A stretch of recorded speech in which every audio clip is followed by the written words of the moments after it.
ಆತ್ಮೀಯ ಸ್ನೇಹಿತ ಬಂಧುಗಳೇ, ಜಗತ್ತಿನಲ್ಲಿಯೇ ಮೊಟ್ಟ ಮೊದಲ ಮಹಿಳಾ ಸೈನ್ಯವನ್ನು ಕಟ್ಟಿ ಛತ್ರಪತಿ ಶಿವಾಜಿಯ ಸೈನ್ಯವನ್ನೇ ಮಣಿಸಿ ಮಹಾರಾಷ್ಟ್ರ ಮತ್ತು ಕರ್ನಾಟಕದ ಸಾಮರಸ್ಯದ ಕೊಂಡಿಯಾಗಿ ನಿಂತಹ ವೀರವನಿತೆ ಮಹಿಳೆ ಎಂದರೆ ಅದು ಬೆಳವಾಡಿ ಮಲ್ಲಮ್ಮ. ಬೆಳವಡಿಯ ಮಲ್ಲಮ್ಮನ ಹೆಸರು ಕೇಳಿದರೆ ಮೈ ಮನಗಳೆಲ್ಲ ರೋಮಾಂಚನಗೊಳ್ಳುತ್ತವೆ.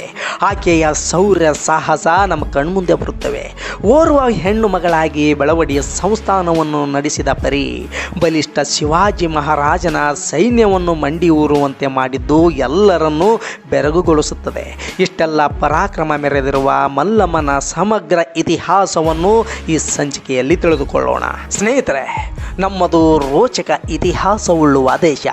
ಈ ದೇಶವನ್ನು ವೀರಾದಿ ವೀರರು ಆಳಿದ್ದು ಒಂದು ಕಥೆಯಾದರೆ, ಅವರನ್ನು ಮೀರಿಸುವಂತೆ ವೀರವನಿತೆಯರು ಆಳಿದ್ದು ಇನ್ನೊಂದು ಕತೆ. ಅಂಥವರಲ್ಲಿ ನಮಗೆ ಮೊದಲು ನೆನಪಾಗುವುದು ಬೆಳವಡಿಯ ರಾಣಿ ಮಲ್ಲಮ್ಮ. ಪರಾಕ್ರಮಕ್ಕೆ ಇನ್ನೊಂದು ಹೆಸರಾದ ಬೆಳವಾಡಿಯ ರಾಣಿ ಮಲ್ಲಮ್ಮ ಸೋದೆ ಮನೆತನದವಳು. ಸೋದೆಯ ರಾಜ ಮಧುಲಿಂಗನಾಯಕ, ಈತನ ಧರ್ಮಪತ್ನಿ ವೀರಮ್ಮ. ಸುಖ ಸಮೃದ್ಧಿ ನೆಲೆಸಿದ ಸೋದೆಯ ಮಧುಲಿಂಗ ದಂಪತಿಗಳಿಗೆ ಮಕ್ಕಳಿರಲಿಲ್ಲ.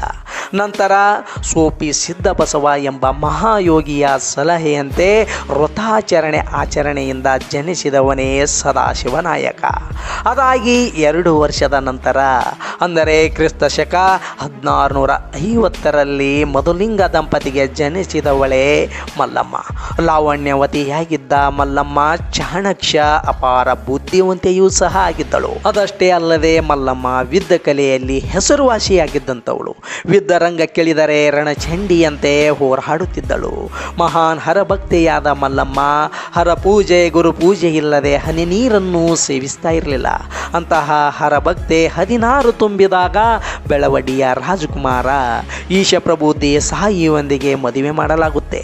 ಈ ಈಶಪ್ರಭು ಎಂಥ ಪರಾಕ್ರಮಿ ಎಂದರೆ 21 ಹುಲಿಗಳನ್ನು ಬೇಟೆ ಮಾಡಿ ಸಂಸ್ಥಾನದಲ್ಲಿ ಹೆಬ್ಬುಲಿ ಎನಿಸಿಕೊಂಡಂಥವನು. ಸ್ನೇಹಿತರೆ, ಮರಾಠರ ಬಗ್ಗು ಬಡಿದ ವೀರವನಿತೆ ಮಲ್ಲಮ್ಮ. ಕ್ರಿಸ್ತ ಶಕ 1676ರಿಂದ 78ರ ಮಧ್ಯದಲ್ಲಿ ಛತ್ರಪತಿ ಶಿವಾಜಿ ಕರ್ನಾಟಕದ ಮೇಲೆ ದಂಡಯಾತ್ರೆ ಕೈಗೊಳ್ತಾರೆ. ಮೊದಲೇ ಹಿಂದೂ ಹೃದಯ ಸಾಮ್ರಾಟ ಎನ್ನಿಸಿದ ಶಿವಾಜಿಯನ್ನು ಕಂಡರೆ ಕರ್ನಾಟಕದ ಜನತೆಗೆ ಎಲ್ಲಿಲ್ಲದ ಪ್ರೀತಿ ಮತ್ತು ಅಕ್ಕರೆ. ಶಿವಾಜಿ ಕೊಪ್ಪಳದ ಕೋಟೆ ಗೆದ್ದು ಧಾರವಾಡದ ಹತ್ತಿರವಿರುವ ಹಾಗೂ ಬೆಳವಾಡಿ ಸಂಸ್ಥಾನಕ್ಕೆ ಸೇರಿದ ಯಾದವಾಡದಲ್ಲಿ ಬಿಡಾರ ಹೂಡುತ್ತಾನೆ. ಈ ವಿಚಾರವನ್ನು ತಿಳಿದ ಈಶಪ್ರಭು ದೇಸಾಯಿ ಶಿವಾಜಿಯನ್ನು ಸತ್ಕರಿಸಬೇಕೆನ್ನುವ ಆಶೆ ಅವನಲ್ಲಿ ಹುಟ್ಟುತ್ತದೆ. ಅದಕ್ಕಾಗಿ ಎಲ್ಲ ಸಿದ್ಧತೆ ಸಹ ಮಾಡಿಕೊಳ್ತಾನೆ. ಯಾದವಾಡದಲ್ಲಿ ಬೀಡು ಬಿಟ್ಟಿದ್ದ ಶಿವಾಜಿ ಸೈನಿಕರು ಬೆಳವಾಡಿಗೆ ಹತ್ತಿರವಿದ್ದ ಗೋಶಾಲೆಗೆ ನುಗ್ಗಿ ಗೋಪಾಲರನ್ನು ಹಾಲು ಕೇಳುತ್ತಾರೆ. ಆದರೆ ಅವರಿಗೆ ಕೊಡುವಷ್ಟು ಹಾಲು ಗೋಪಾಲರ ಬಳಿ ಇರುವುದಿಲ್ಲ. ಆಗ ಸಿಟ್ಟಿಗೆದ್ದ ಶಿವಾಜಿ ಸೈನಿಕರು ಬೆಳವಡಿಯ ಗೋವುಗಳನ್ನು ಹೊತ್ತೊಯ್ಯುತ್ತಾರೆ. ಸತ್ಕರಿಸಿ ಸನ್ಮಾನಿಸಬೇಕೆಂದ ಶಿವಾಜಿ ನನಗೆ ಶತ್ರು ಆದಲ್ಲ ಎಂಬ ವಿಚಾರವನ್ನು ತಿಳಿದ ಈಶಪ್ರಭು ಶಿವಾಜಿ ಸೈನಿಕರ ಆಕ್ರಮಣದಿಂದ ಕೋಪಗೊಳ್ಳುತ್ತಾನೆ.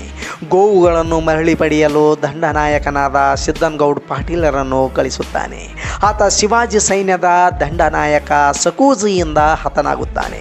ಇದರಿಂದ ಇನ್ನು ಕೋಪಗೊಂಡ ಈಶಪ್ರಭು ದೇಸಾಯಿ ತಾನೇ ಯುದ್ಧಕ್ಕೆ ಹೊರಡಲು ಸನ್ನದ್ಧನಾಗುತ್ತಾನೆ. ಇದನ್ನೆಲ್ಲ ಗಮನಿಸಿದ ಮಲ್ಲಮ್ಮ, ನೀವು ಯುದ್ಧಕ್ಕೆ ಹೋಗಬೇಡಿ, ಗೋವುಗಳು ಮಾತೆಯಾದದ್ದರಿಂದ ಅವುಗಳ ರಕ್ಷಣೆಗೆ ನಾನೇ ಹೊರಡುತ್ತೇನೆ ಎಂದು ಪ್ರತಿಜ್ಞೆ ಮಾಡುತ್ತಾಳೆ. 500 ವರ್ಷಗಳ ಹಿಂದೆಯೇ ಬೆಳವಡಿಯ ಸಾಮ್ರಾಜ್ಯದಲ್ಲಿ ಒಂದು ಸ್ತ್ರೀ ಸೈನ್ಯ ಇದ್ದು ಅದರಲ್ಲಿ ರಣಚಂಡಿಯಂತೆ 2,000 ವೀರವನಿತೆಯರಿದ್ದರು. ಆ ಇಡೀ ಸ್ತ್ರೀ ಸೈನ್ಯಕ್ಕೆ ಮಲ್ಲಮ್ಮಳೆ ನೇತೃತ್ವ ವಹಿಸ್ತಾಳೆ. ಸ್ತ್ರೀ ಸೈನ್ಯವನ್ನು ತೆಗೆದುಕೊಂಡು ಹೋದ ಮಲ್ಲಮ್ಮಳ ಖಡ್ಗದ ರುಚಿ ನೋಡಿದ ಆ ಎಲ್ಲ ಮರಾಠಿ ಸೈನಿಕರು ತಾವು ಕದ್ದಿದ್ದ ಗೋವುಗಳನ್ನು ಹಿಂದಿರುಗಿಸಿ ತಮ್ಮ ಪ್ರಾಣವನ್ನು ಉಳಿಸಿಕೊಳ್ತಾರೆ. ಇಡೀ ಬೆಳವಡಿಯಲ್ಲಿ ಮಲ್ಲಮ್ಮಳ ವಿಜಯೋತ್ಸವ ಮೊಳಗುತ್ತದೆ. ಒಂದು ಹೆಣ್ಣಿನಿಂದ ಅವಮಾನಿತನಾದನಲ್ಲ ಎಂಬ ವಿಚಾರವನ್ನು ಮುಂದಿಟ್ಟುಕೊಂಡ ಶಿವಾಜಿಯ ದಂಡನಾಯಕನಾದ ಸಕುಜಿ ಶಿವಾಜಿಯನ್ನು ದಾರಿ ತಪ್ಪಿಸುವ ಕೆಲಸ ಮಾಡ್ತಾನೆ.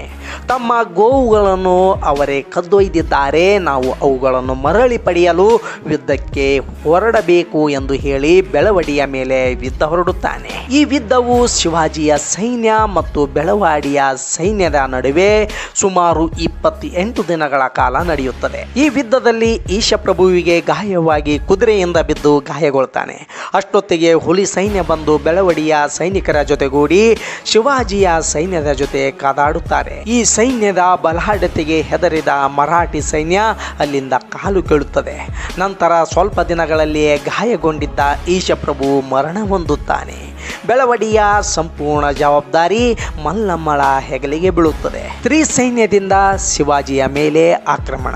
ಹೌದು, ಈ ನಡುವೆ ಬೆಳವಡಿಯ ಸರದಾರ ಶಾಂತಯ್ಯ ಸನ್ಯಾಸಿಯ ವೇಷ ಧರಿಸಿ ಶಿವಾಜಿಯ ಬಳಿ ಹೋಗಿ ಸಿದ್ಧ ಸಮುದ್ರದಲ್ಲಿ ತಾಯಿ ದ್ಯಾಮವ್ವ ನೆಲೆಸಿದ್ದಾಳೆ ಅಂತ ಹೇಳ್ತಾನೆ. ಅವಳ ದರ್ಶನದಿಂದ ನಿಮ್ಮ ಸಾಮ್ರಾಜ್ಯಕ್ಕೆ ನಿಮಗೂ ಒಳಿತಾಗುತ್ತೆ ಅಂತ ಹೇಳ್ತಾನೆ. ಶಿವಾಜಿ ಮೊದಲೇ ದೈವ ಭಕ್ತ. ಹಾಗಾಗಿ ಆ ದ್ಯಾಮವ್ವನ ಗುಡಿಗೆ ಹೋಗಲು ಶಿವಾಜಿ ಮುಂದಾಗ್ತಾನೆ. ಶಿವಾಜಿಯು ಗುಡಿಗೆ ಬರುತ್ತಿರುವ ವಿಷಯವನ್ನು ಶಾಂತಯ್ಯ ರಾಣಿ ಮಲ್ಲಮ್ಮಗೆ ಬಂದು ತಿಳಿಸುತ್ತಾನೆ. ಮಲ್ಲಮ್ಮ ಛತ್ರಪತಿ ಶಿವಾಜಿಯ ವಿರುದ್ಧ ಸೇಡು ತೀರಿಸಿಕೊಳ್ಳಲು ತನ್ನ 2000 ರಣಚಂಡಿಯರ ಸೈನ್ಯದೊಂದಿಗೆ ದ್ಯಾಮವ್ವನ ಗುಡಿಯ ಬಳಿ ಬಂದು ಬೆಂಕಿ ಬಿರುಗಾಳಿಯಂತೆ ಅವನ ಮುಂದೆ ಕಾಣಿಸುತ್ತಾಳೆ. ಬೆಳವಾಡಿ ಮಲ್ಲಮ್ಮಳ ದಾಳಿಗೆ ಶಿವಾಜಿ ದಿಕ್ಕು ತೋಚದೆ ಕಂಗಾಲಾಗಿ ಹೋಗ್ತಾನೆ.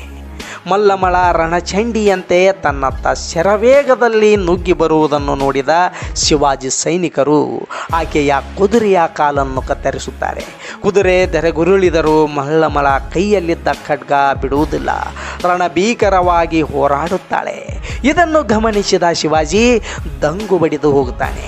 ಈಕೆ ಮನುಷ್ಯಳಲ್ಲ, ಸಾಕ್ಷಾತ್ ಜಗದಂಬೆ ತುಳಜಾ ಭವಾನಿಯೇ ಸರಿ ಎಂದು ಶಿವಾಜಿಯೇ ತಾನೇ ಸ್ವತಃ ತನ್ನ ಕುದುರೆಯಿಂದ ಕೆಳಗಿಳಿದು ಆ ತಾಯಿಯ ಕುರಿತು ಹೇಳ್ತಾನೆ. ಜಗದಂಬ ಮಾಂ ಪಾಯಿ ಪಾಯಿ ಚಾರು ಕುಮದಾಕ್ಷಿ ಘನಮುಕ್ತಿ ಸುಖಮೇಯದೇಯಿ ಎಂದು ಆ ತಾಯಿಯ ಕುರಿತು ಸ್ತುತಿಸುತ್ತಾನೆ. ತನ್ನ ಅಪರಾಧವನ್ನು ಕ್ಷಮಿಸು ತಾಯಿ ಎಂದು ದೀನನಾಗಿ ಬೇಡಿಕೊಳ್ತಾನೆ. ಸ್ನೇಹಿತರೆ, ಇದಾದ ನಂತರದಲ್ಲಿ ಮಲ್ಲಮ್ಮಳ ಮೇಲೆ ವಿನಾಕಾರಣ ಯುದ್ಧ ಮಾಡಿದ್ದ ಸಕೂಜಿಯ ಕಣ್ಣು ಕೀಳಿಸಿ ಆನೆ ಕಾಲಿನಿಂದ ತುಳಿಸಿ ಸಾಯಿಸ್ತಾನೆ ಶಿವಾಜಿ. ಯುದ್ಧದಿಂದ ಹಾನಿಯಾದ ಬೆಳವಡಿಯ ಕೋಟೆಯನ್ನು ಪುನರ್ ನಿರ್ಮಾಣ ವೆಚ್ಚವನ್ನು ಸ್ವತಃ ಶಿವಾಜಿಯೇ ಭರಿಸುತ್ತಾನೆ. ಇದಾದ ನಂತರದಲ್ಲಿ ಬೆಳವಡಿ ಮಲ್ಲಮ್ಮಳ ಮಗ ನಾಗಭೂಷಣನ ಪಟ್ಟಾಭಿಷೇಕವನ್ನು ಖುದ್ದು ಶಿವಾಜಿಯೇ ನಿಂತು ಮಾಡಿಸುತ್ತಾನೆ.